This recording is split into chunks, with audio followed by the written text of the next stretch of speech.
O Campeonato Paraibano de Futebol deste ano, que terminou domingo passado, está sob suspeita.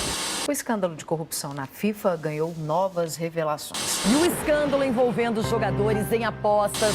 O FBI descobriu um esquema de corrupção na FIFA que movimentou pelo menos 150 milhões de dólares. Um jogo agora sob suspeita. Revelaram a manipulação de resultados. A Polícia Federal vai entrar nas investigações sobre a máfia de apostas no futebol.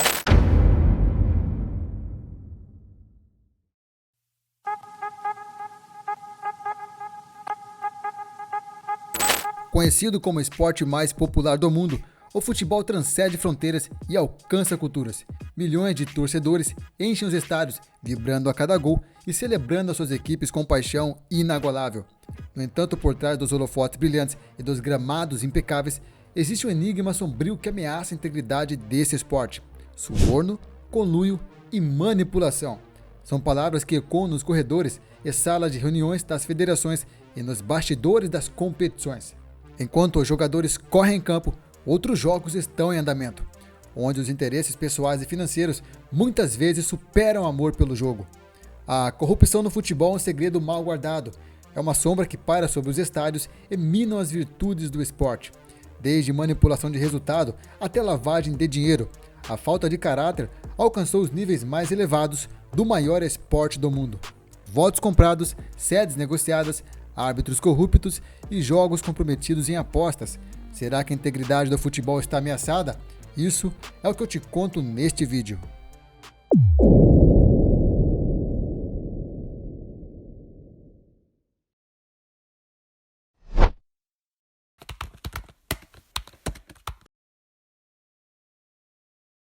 Quando se fala em corrupção no esporte, infelizmente o Brasil está no centro da sujeira. O Campeonato Brasileiro é uma das competições de futebol mais prestigiadas do mundo.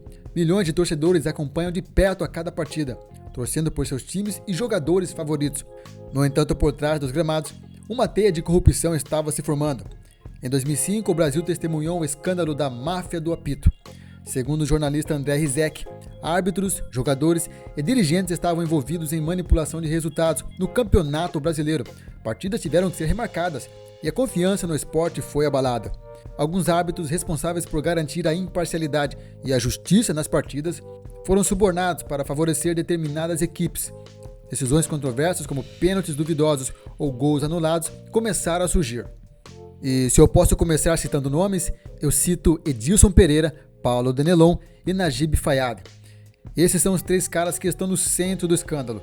Edilson e Danelon eram árbitros integrantes do quadro da FIFA e da CBF, que foram acusados de negociar com um grupo de investidores para garantir os resultados em que haviam apostado em site de apostas.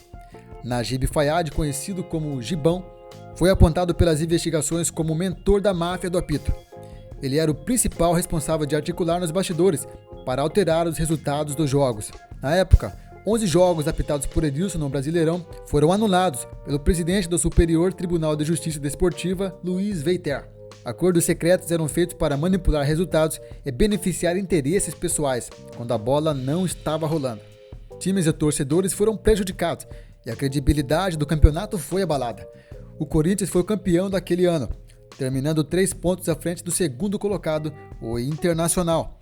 Se os resultados originais tivessem sido mantidos, o Internacional poderia ter sido campeão. O que deveria ser um espetáculo justo e emocionante estava sendo manchado pela ganância e pela falta de ética e respeito. Edilson, Danelon e Gibão foram denunciados pelo Ministério Público por estelionato, formação de quadrilha e falsidade ideológica, o que resultou no pagamento de uma indenização milionária por danos morais na manipulação de resultados de jogos do Campeonato Brasileiro em 2005. O que ficou conhecido como máfia do apito deixou uma cicatriz profunda e um gosto amargo no coração dos torcedores. A confiança no esporte foi abalada e muitos passaram a questionar a integridade das partidas. A sensação de que os resultados não eram genuínos tirou a credibilidade do futebol no Brasil. Mas infelizmente a máfia do apito não é a primeira e nem a última. Outro caso jogado no ventilador foram as denúncias de corrupção financeira e lavagem de dinheiro que ocorreu em 2012. Um dos principais focos dessa investigação foi a negociação de contratos de transmissão dos jogos. Empresas de mídia como a TV Globo, dentre outras, pagam milhões para obter direitos de exibição dos jogos. e esses acordos podem ser alvos de corrupção. Ricardo Teixeira, o ex-presidente da CBF, foi um dos envolvidos nesse tipo de esquema.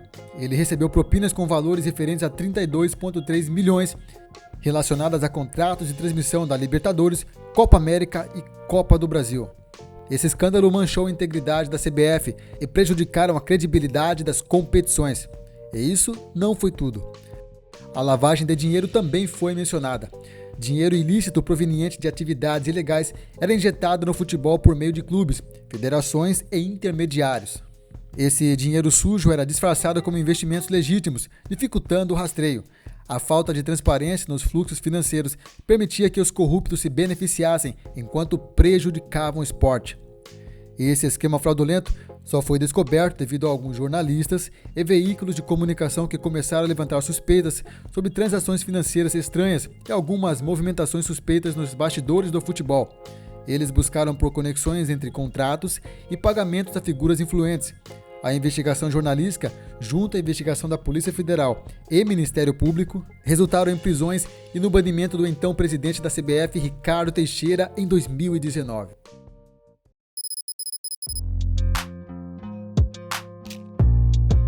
O Brasil era uma terra virgem em questão de apostas legalizadas. Nenhuma empresa poderia ter contrato ou exercer algum tipo de atividade no país.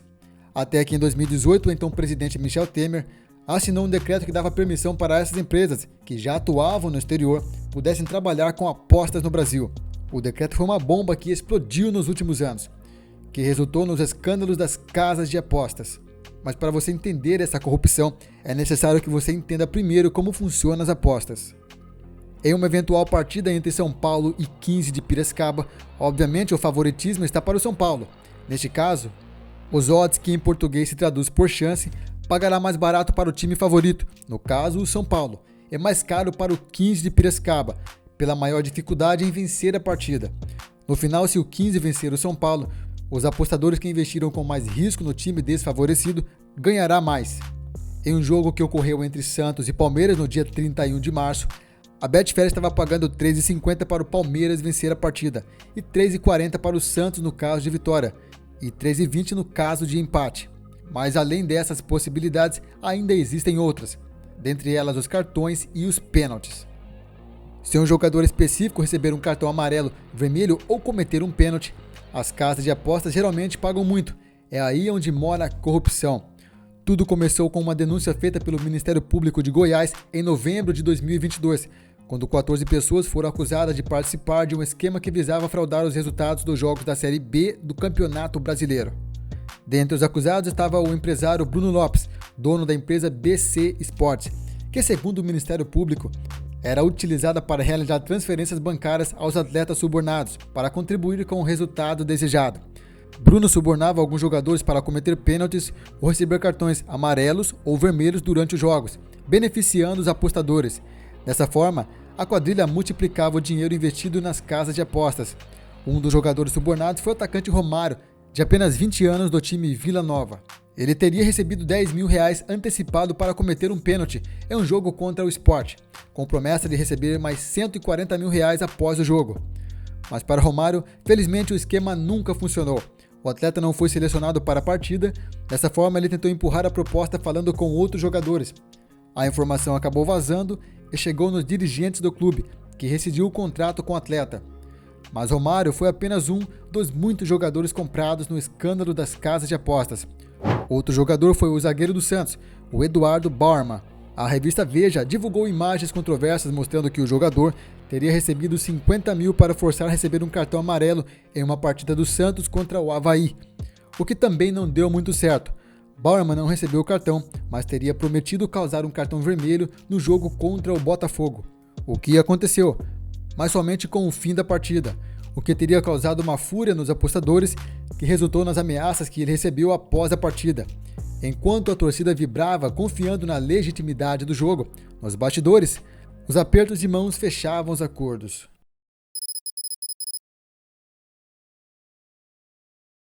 Em 2015, o mundo do futebol foi abalado por um terremoto chamado Caso FIFA, quando 14 executivos do alto escalão da FIFA foram presos em um hotel de luxo em Zurique. O que parecia ser uma reunião rotineira de dirigentes se transformou em uma operação policial internacional. As acusações: corrupção, suborno e lavagem de dinheiro. A prisão desses executivos desencadeou uma investigação global. Documentos foram apreendidos, testemunhas foram interrogadas e uma rede de corrupção começou a se desmoronar. Antes da prisão dos dirigentes, a FIFA já vinha sendo assolada por diversas denúncias de corrupção que começaram com contratos fraudulentos com a ISL. ISL é uma empresa de marketing esportivo que comprou os direitos de transmissão das Copas de 2002 e 2006. Os relatórios investigados indicavam várias ilegalidades que só foram reveladas pela Justiça Suíça em 2012. Diante da repercussão negativa, a própria FIFA criou um comitê de ética e um comitê de investigação para apurar as escolhas da Copa da Rússia e do Catar. Quem ficaria encarregado das investigações seria o ex-promotor de Nova York, Michael Garcia, que com o tempo acabou descobrindo que a própria organização da FIFA não buscava esclarecer bem a escolha dos locais para os eventos da Copa. Durante as investigações, Michael descobriu que o seu relatório sobre a Copa do Mundo de 2018 e 2022 havia sofrido algumas grotescas alterações e não foi levado a sério pela organização. Garcia alegou que o resumo publicado pela FIFA de seu relatório de 430 páginas continha numerosas imprecisões e omissões, que distorciam as suas conclusões, além de nunca ser divulgado como deveria. Em dezembro de 2014, Garcia pediu demissão. A questão é que, antes de sair, o ex-promotor envolveu autoridades do FBI na investigação, que desencadeou um efeito em cadeia no futebol mundial, que resultou nas prisões dos 14 presidentes executivos na Suíça. Dentre os detidos estava o ex-governador de São Paulo e ex-presidente da CBF, José Maria Marim, e o ex-presidente da Conmebol, o uruguaio Eugênio Figueiredo. O mundo assistiu perplexo enquanto os bastidores da FIFA eram expostos à luz do dia. O que se seguiu foi uma série de revelações chocantes sobre como o futebol estava sendo manipulado nos mais altos níveis. O escândalo, que ficou conhecido como FIFA Gate, se provou que a escolha das sedes das Copas do Mundo é um processo meticulosamente e altamente influenciado por interesses políticos, econômicos e pessoais. Por trás das análises técnicas e das apresentações de candidaturas, há um jogo de bastidores em que os votos são negociados, os favores são trocados e os acordos são selados. E se eu posso citar o nome, eu cito Joseph Blatter, o homem no centro do furacão. Blatter, o controverso ex-presidente da FIFA, é uma figura central no enigma da corrupção no futebol. Durante seus 17 anos no cargo, Blatter enfrentou acusações de conluio, suborno e nepotismo. Sua presidência foi marcada por escândalos, desde a escolha das sedes das Copas do Mundo até a venda de direitos de transmissão envolvendo a ISL. Em 2015, Blatter e o ex-jogador e presidente da UEFA, Michael Platini, foram acusados de fraude e delitos na Suíça. Os promotores do país suíço afirmaram que Blatter organizou de forma ilegal o desvio de 2 milhões de francos suíços da Federação Internacional de Futebol Associado para Platini em 2011, o que teria prejudicado os ativos da FIFA e enriquecido Platini ilegalmente. Estranhamente, Blatter fez o pagamento de quantia a Platini no mesmo ano em que ocorreram as eleições internas da FIFA.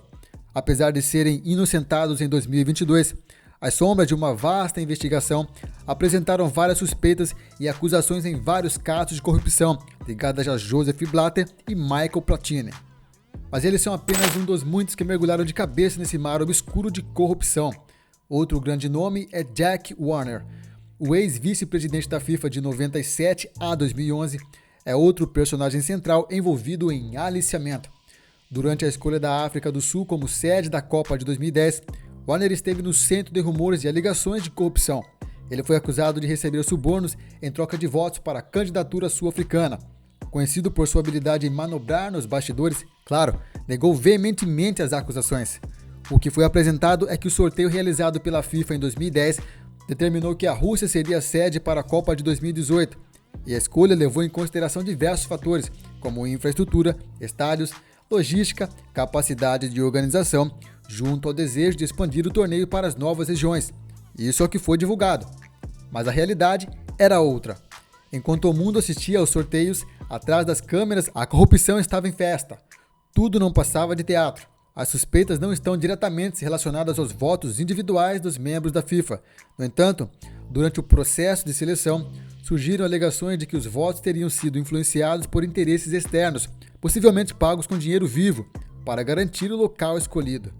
Nos casos da escolha da Copa no Catar, O jornal inglês Sunday Times também revelou que votos teriam sido comprados para definir a sede. Blatter, o então presidente na época, acabou sendo banido do esporte por envolvimento nos casos de corrupção. No Catar, mais de 6.500 trabalhadores, a maioria imigrantes de países como Índia, Paquistão e Omã, morreram nas obras dos estádios para a Copa. Além disso, esses trabalhadores enfrentaram condições análogas à escravidão, com longas jornadas e infraestrutura de moradia precária. A verdade é que o futuro no futebol depende de uma reforma intensa na FIFA e na CBF. O que acontece nos bastidores do futebol não fica apenas nos bastidores. É como uma sombra persistente, se estende para os campos, mancha a integridade do esporte, o impacto é global e multifacetado, ofusca os gols memoráveis, as jogadas incríveis e os momentos de glória. O que poderia ser lembrado como uma era dourada no esporte se torna como uma era de sombras e suspeitas. No entanto, há esperança.